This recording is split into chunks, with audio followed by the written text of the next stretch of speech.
This podcast is made possible by you, the supporters of WPLN and WNXP, Nashville Public Radio. This is the Nashvillager Podcast.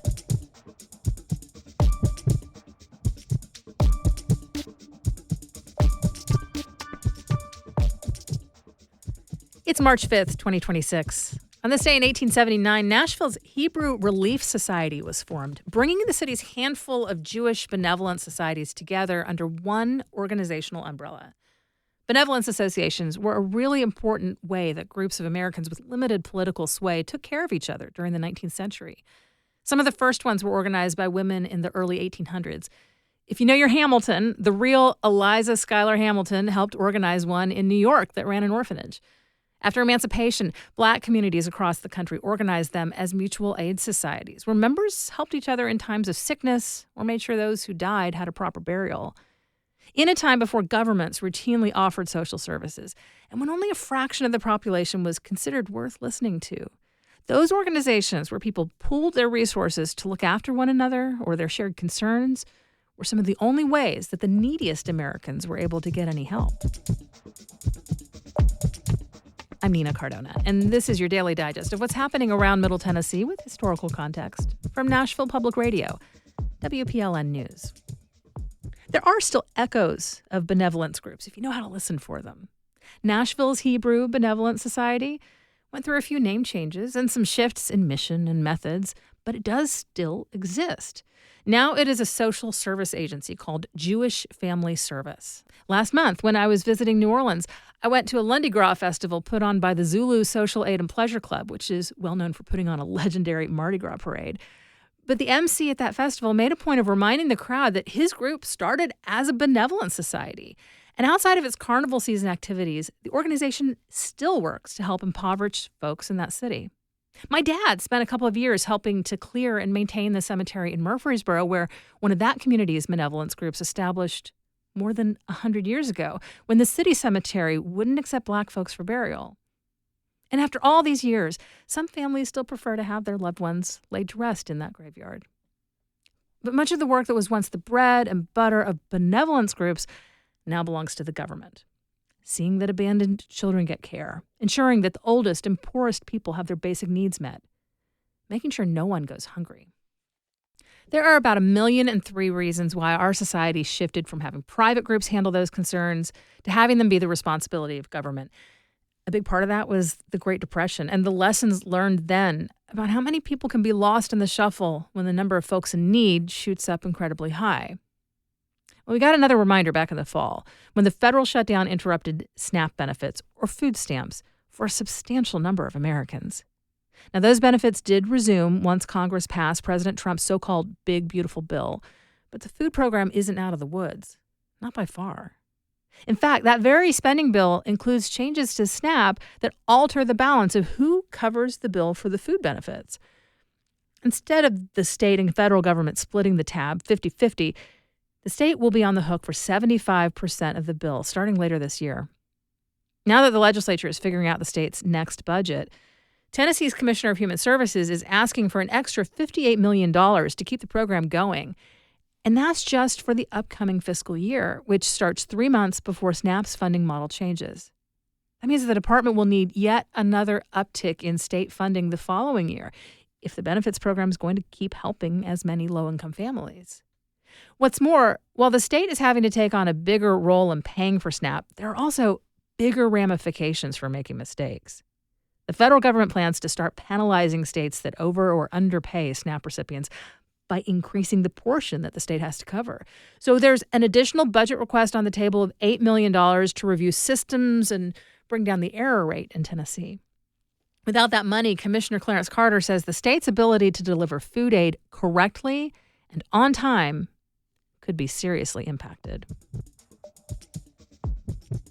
In just a few minutes, property tax concerns in Nashville have reached a boiling point. That's coming up after the newscast.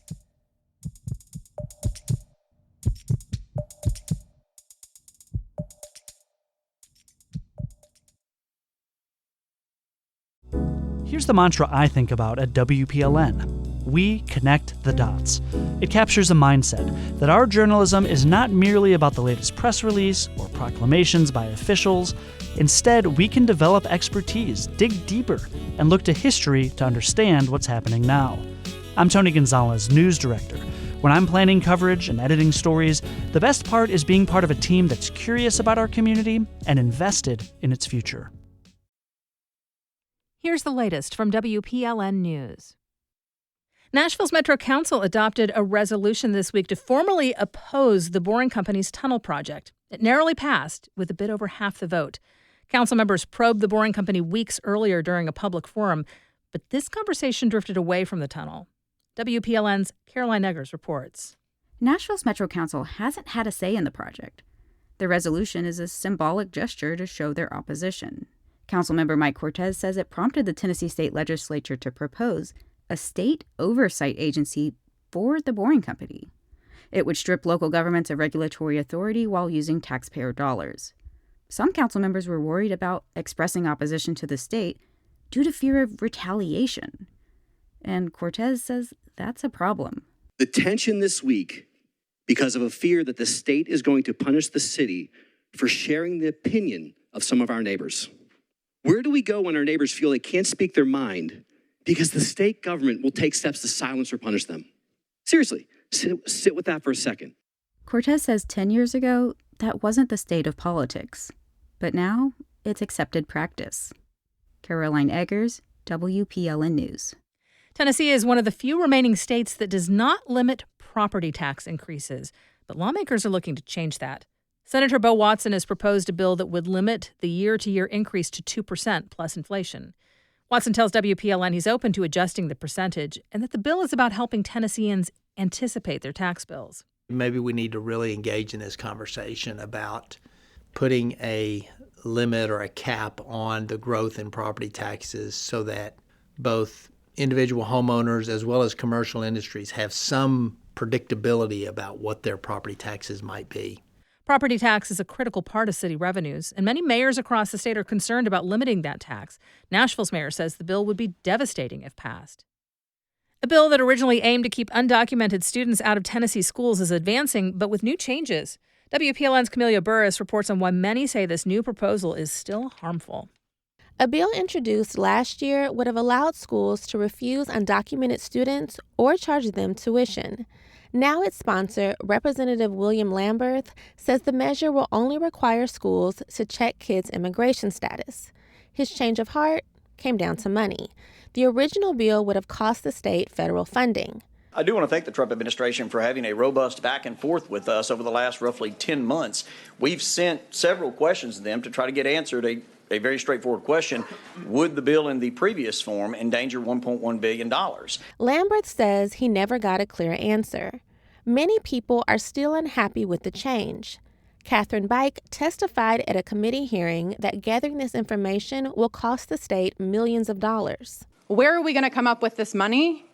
Is that our special education services that are going to be cut, reduced? Is that our student support department, our security budget? Where is it going to come from?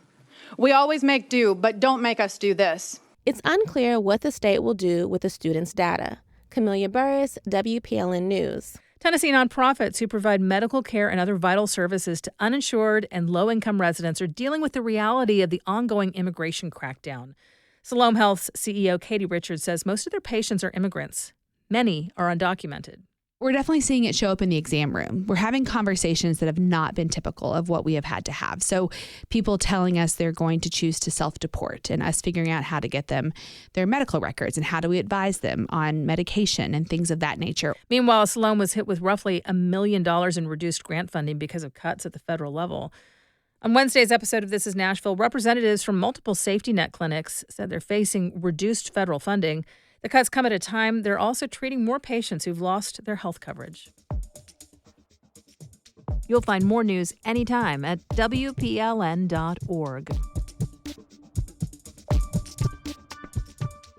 Businesses in Nashville are sounding the alarm. Their tax bills are too high and threatening their existence.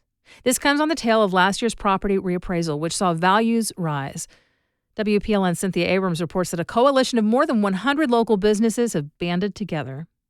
The coalition features a lot of unique to Nashville names. Owners of Turnip Truck, Bongo Java, Third and Lindsley, Otaku Ramen have all signed on. The effort is led by Christian Parro, owner of co-working space Center 615, who says the motivation comes from a personal place.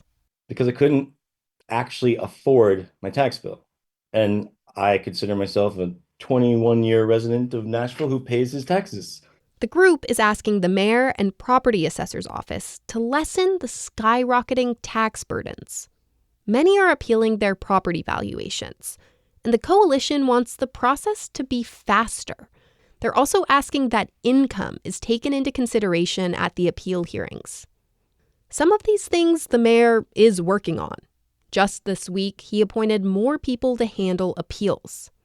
But in comments to reporters, Mayor O'Connell has repeatedly returned to what he sees as the reason taxes are going up. The toughest thing about a growing, vibrant, dynamic city is that you do see parts of the city where property values increase. And I guess I just keep coming back to the only time when any property owners' property taxes are increasing right now is if their property values have increased substantially. This is a sentiment that business owners like Parro take issue with. Indirectly, both the assessor and the mayor's office seem to be communicating, you should just sell your building because it's worth more. Parro says they're feeling pressure to either pass on the costs to tenants or customers or to sell. Another key player in all of this? The state government. And at the Capitol, lawmakers are very aware of the weight of this last reappraisal. So some are looking to place a limit on how much cities can raise property taxes from year to year. Senator Bo Watson, who has the backing of the House Speaker, says a cap is necessary to give home and property owners a sense of predictability. By not having any kind of limitation on local government ability to raise taxes, homeowners and other property owners have no idea what their taxes might be in a reassessment. His bill currently proposes a 2% cap. Watson says he's open to adjusting that, so it could work for most localities. Property tax is a key part of local budgets, especially in a rapidly growing place like Nashville.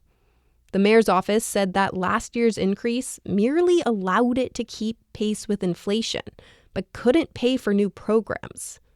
Here's O'Connell. I've talked to mayors at both city and county level across the state of Tennessee, and there is broad consensus that this would be devastating to local governance in the way that it's framed right now. So we're tracking it, and we are hoping that it does not pass. And leaders from the Tennessee Municipal League testified against the bill this week. Senator Watson says this mentality isn't a surprise. All the people that tend to be against this are all representing government, not represent the individual citizen. I think individual citizens support the concept. Christian Parro says the coalition is not asking for property taxes to go away. He budgets for them every year, but he does say that the last 2 cycles have caught him and others off guard in a way that could risk closures. And I feel like it's local, cool, weird businesses that make neighborhoods and cities cool. You know, I could go to a cheesecake factory anywhere, but can I go to a Bongo Java anywhere? No. In the coming weeks, there will be a lot of debate about these tax policies at both city and state levels. But in the meantime, businesses say the clock is ticking. Local staples are at risk of disappearing. Cynthia Abrams, WPLN News.